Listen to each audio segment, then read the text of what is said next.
So in the last video, I was stumbling across this point in the book they were talking about. I don't know if I wrote it up, but there are operations that can produce equivalent systems. So if you have a system of equations, you could have, you can get, an equivalent system by doing these three operations, right? And I'm going to talk about each of them and what it really means to have an equivalent system. So let's think about a system. I'm going to write one equation one by one, but let's say we have a system, and this is honestly from the last video, but let's say we have x minus 2y, let me just look, minus 3z equals 9.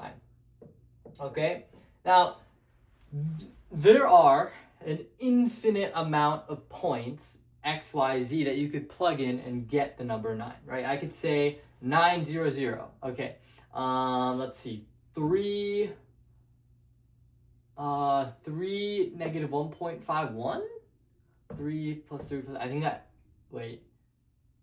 Yes, I think. Yeah, I think that works. 3, negative 1.5, negative 1. Yeah, that would give us 9, right? So there are an infinite amount of points. There's an entire plane of points that could would satisfy this equation, because this is an equation of a plane.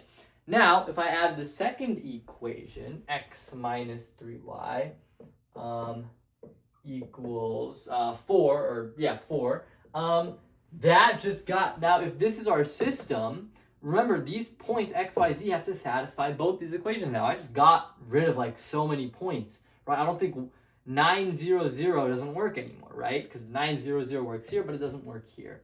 Now there still are, believe it or not, an infinite amount of solutions still, because if you think about it, this is a plane intersecting another plane, which would lead to a line. So there's like a line of points now that sort of,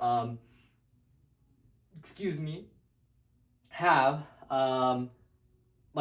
solutions, right? So there are still an infinite amount. It's when I add this last equation, so 2x minus 5y plus 5z equals 17, that I can for sure now have just one, most of the time, one point satisfying this equation. That when I plug in x, y, z, I get all, like, everything works out, assuming this is a consistent system, right? If you think about three planes, if they were all sort of intersecting along like the same like orientation, I can't even describe it. If you could have three planes intersecting so that they all form a line, if you think about it, I guess I can draw it, sort of like this, like if you had all these planes, like you could, okay, that one I kind of misdrew. Yeah, you could even see like this would maybe form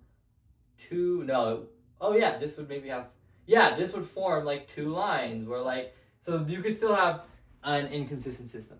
Point being, but let's say this is consistent, there's a one point that, satisfies all three of these equations. So if I am doing operations on these systems, that point, that magical point, whatever it is, better not change, because otherwise I can't find that point, right? If I'm changing the system around to the point where that point is no longer satisfying this equation, that xyz coordinate.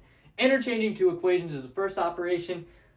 I'm pretty sure that literally means just flipping the order, which I think you could probably intuitively tell won't change the system, because if I just list this equation first, the points should still stay the same. I think this is more relevant when we're starting to have matrices, and we're going to use augmented matrices to kind of work with these systems. That's going to be useful then when you can interchange rows. But hope that makes sense. And I think the second one is also, once you kind of understand what it's saying, it makes sense too. If I take an equation like x minus 3y equals 4, I could multiply both sides by some constant, like let's say 2, and my system won't change, right? That magical point satisfying these equations won't be different. So in this case, I get, 2x minus 6y equals 8. And, if you think about it, like geometrically, this is forming some sort of plane. So by multiplying both sides by a constant, that plane doesn't change. But also intuitively it makes sense, because like if I multiply both sides by the same point, well, the xy, point will still, work out the same. If I plug in the xy point and I multiply it by 2, I'm going to get 2 times as much what I was going to get before, if that makes sense. The last operation was the one that puzzled me a little bit, and we'll talk about it. Adding a multiple of one equation to another. I honestly just didn't know what this meant, but you've been doing this like since Algebra 1. what you can do is, let's say we have this equation right here. And let's say I take this equation and I make it do the multiple by -1 on both sides. Multiply by -1 on both sides. So negative x plus 3y equals -4. Boom, I have a multiple of this equation. So I can add it to x minus 2y minus 3z equals 9. And I can do elimination and get rid of the x and negative x. That's really what this equation is saying we can do. And let's think about why that makes sense. Because if I do x minus 2y minus 3z minus x plus 3y, right? So this is for equation 1. This is equation, not that I'm multiplying them, but this is equation 2 right here. Well, this has to equal something. This is equal to 9, and this is equal to -4. So I get x minus 2y minus 3z minus x plus 3y equals 5, right? And the x's will go away. This is just what we're doing when we're doing elimination. And so we just package it a little bit differently by doing this whole like adding notation thingy.